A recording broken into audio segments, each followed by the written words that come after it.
तुम्हाला हलकी फुलकी भूक ज्यावेळेस लागते किंवा लहान मुलं असं कधी स्नॅक्ससाठी हट्ट करतात, मग त्यावेळेस अचानक त्यांना काय द्यावा हा प्रश्न तर नक्कीच असतो. आणि वरून त्यातमध्ये आषाढ महिना चालू आहे, तर सगळीकडे तळणीचे पदार्थ हे घरोघरी बनवले जातात. तर आज मी 2 बटाट्यापासून म्हणजे 2-3 छोट्या बटाट्यापासून असे छान कुरकुरीत क्रिस्पी अशा ह्या चकल्या बनवल्यात, ज्या तुम्ही स्नॅक्स टाईमसाठी कुठे प्रवासात खायला वगैरे टाईमपास म्हणून हे बनवू शकता. खूप सोपी पद्धत आहे. चला बघूया आपण याला लागणारं साहित्य, बनवायची कृती. इकडे मी छोटे छोटे साईजचे ना बटाटे 2-3 घेतले, शिजून घेतलेत. हे बघू शकता, शिजवले, जास्त गाळ नाही करायचे. मिक्सरच्या भांड्यामध्ये हे बटाट्याचे तुकडे करायचे. खूप सोप्या पद्धतीने ह्या चकल्या बनवल्या जातात. आता नॉर्मली चकल्या आपण डाळी वगैरे वाटून करतो, पण ह्या बटाट्याच्या चकल्या तुम्ही नक्की एकदा ट्राय करा. ह्याला अजिबात पाणी न टाकता याचं वाटण करायचं. हे बघू शकता, मस्त याची अशी पेस्ट तयार होती. हे असं टेक्स्चर ठेवायचं, अजिबात पाण्याचा वापर नाही करायचा. ह्या गोष्टीचं लक्ष ठेवा. हे असं घट आईस्क्रीमसारखं टेक्स्चर बनतं याचं.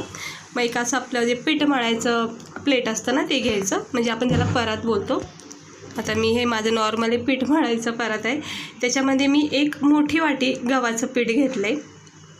हे बघू शकता. आता मी इकडे 1च वाटी गव्हाचं पीठ घेतलं आहे. तुम्ही 2 वाट्याचा वापर करू शकता. आता 1 वाटी गव्हाच्या पिठाला अर्धी वाटी म्हणजे जास्तीत जास्त पाऊण वाटी, हे बघा अर्धी पाऊण वाटी मी बेसन पीठ घेतलं आहे.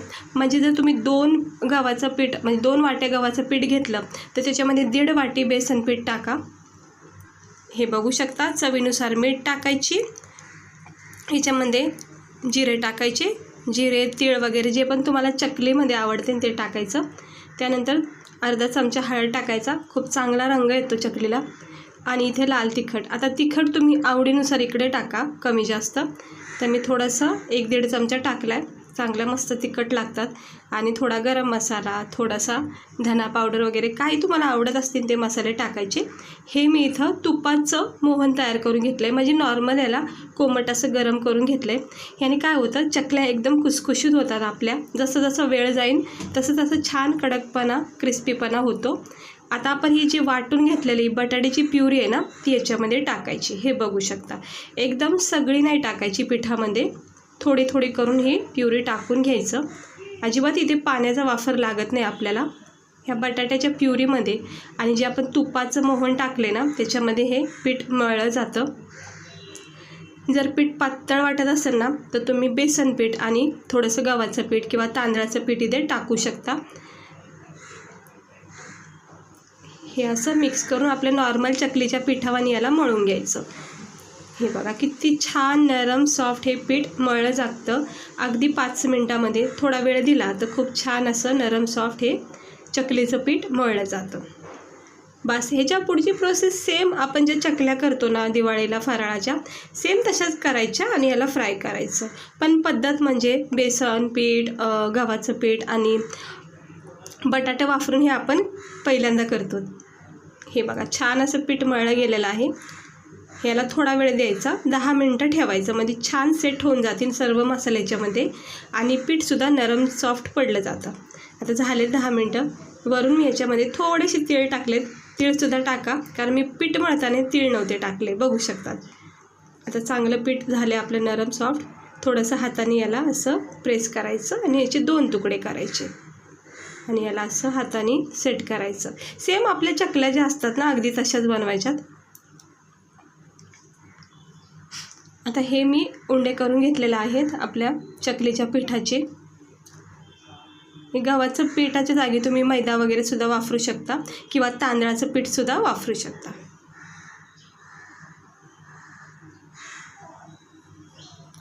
हे बघू शकता.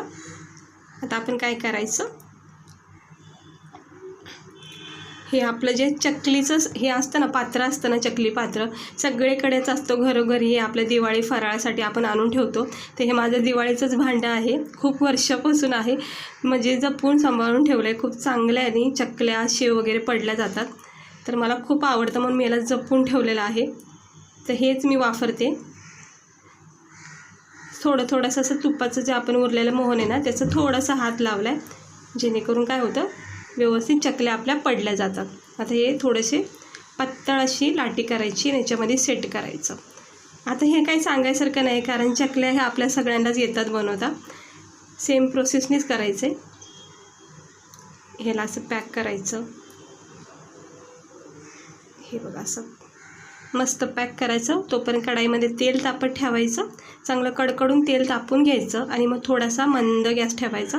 हे असं तेलकट हात असला ना मग सटकला जातो. त्यासाठी स्वच्छ कपड्याने अगोदर पुसून घ्या हात वगैरे, आणि हे भांड्यालासुद्धा पुसून घ्यायचं. म्हणजे काय होतं, तेलामध्ये टाकताना आपल्याला हात सटकला नाही पाहिजे, नाहीतर खूप हे रिक्सी होऊ शकतं, कारण गरम तेल असतं. त्यामुळं स्वच्छ हात वगैरे भांडं वगैरे पुसून घ्यायचं आणि मग असे आपल्या नॉर्मल चकल्यावानी ह्याला पाडायचं. आता चांगलं गरम तेल केलेलं आहे, पण गॅस मात्र मी स्लो केलेला आहे. तर आता हे अशा छान छान चकल्या ह्याच्या पाडून घ्यायच्या. मी तुम्हाला 2 पद्धतीमध्ये चकल्या दाखवणार आहे. हे असं पाडायचं.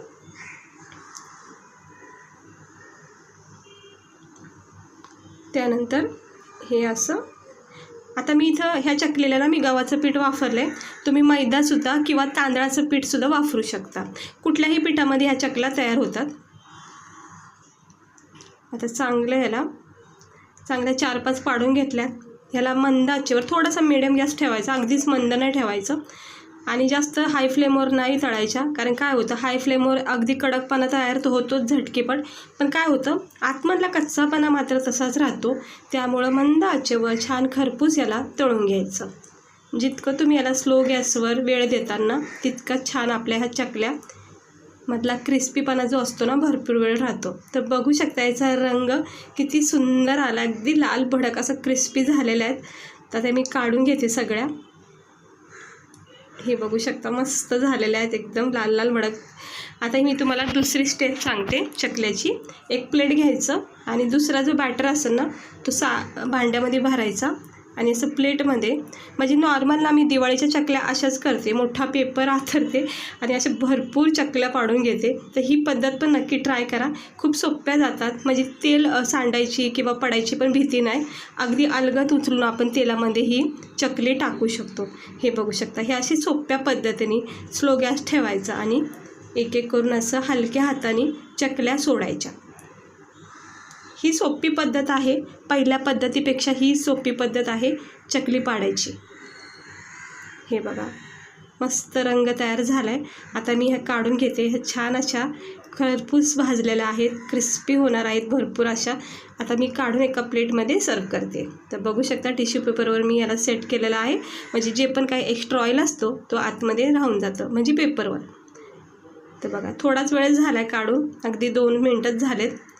पण याच्यामधला कडकपणा तुम्ही बघू शकता किती चांगला झाला आणि किती परफेक्ट अशा आपल्या ह्या चकल्या तयार झालेल्या आहेत. आता जसं जसा याचा वेळ जाईल ना तसं तसं याच्यामधला आतमधला कडकपणा क्रिस्पीपणा वाढत जातो. कारण काढल्या आपल्याला ह्या जास्त कडक वाटत नाहीत. हे बघू शकता. तरीही भरपूर असा क्रिस्पीपणा सुरुवातीला त्याला भेटला आहे. म्हणजे थोड्या वेळानंतर खूप चांगल्या ह्या क्रिस्पी होऊन जातील. मस्त झाल्यात, मला तर राहत नाही, खाऊन टाकते. तर नक्की असे ट्राय करा. आपल्या आषाढी महिन्यामध्ये असे तळलेले पदार्थ खायचे, खूप चांगलं असतं. ते बघू शकता आता थंड झाल्यात, थंड करून घेतलेल्या आहेत. आणि ह्या चकल्या आपल्या बघा किती सुंदर झाल्यात. फक्त 2-3 बटाट्यापासून एक वेगळ्या पद्धतीची चव असणारी ही चकली नक्की ट्राय करा. स्नॅक्ससाठी सुद्धा तुम्ही ही बनवू शकता. आणि तुम्ही बघितलं याला बनवायची पद्धत पण खूप सोपी आहे. फक्त गव्हाचं पीठ किंवा तांदळाचं मैद्याचं पीठ घेऊन बनवायचं आणि प्लास्टिकच्या डब्यामध्ये भरून ठेवून कधीही स्नॅक्स टाईमसाठी तुम्ही चहासोबत याला खाऊ शकता. लहान मुलाला तुम्ही देऊ शकता. तर कशी वाटली तुम्हाला आजची ही आपली रेसिपी बटाट्याच्या चकल्याची? तर ट्राय नक्की करा. आवडली असेल तर खूप सोप्या पद्धतीने होती आणि खाता क्षणी तारीफसुद्धा तुमची भरपूर होईल. कारण ह्या वेगळ्या पद्धतीच्या आणि वेगळी फ्लेवर असलेल्या ह्या चकल्या आहेत. तर बघू शकता मस्त झालेल्या आहेत पहिल्याच वेळेमध्ये. तर मी आता खाऊन घेणार आहे गरमागरम चहाबरोबर.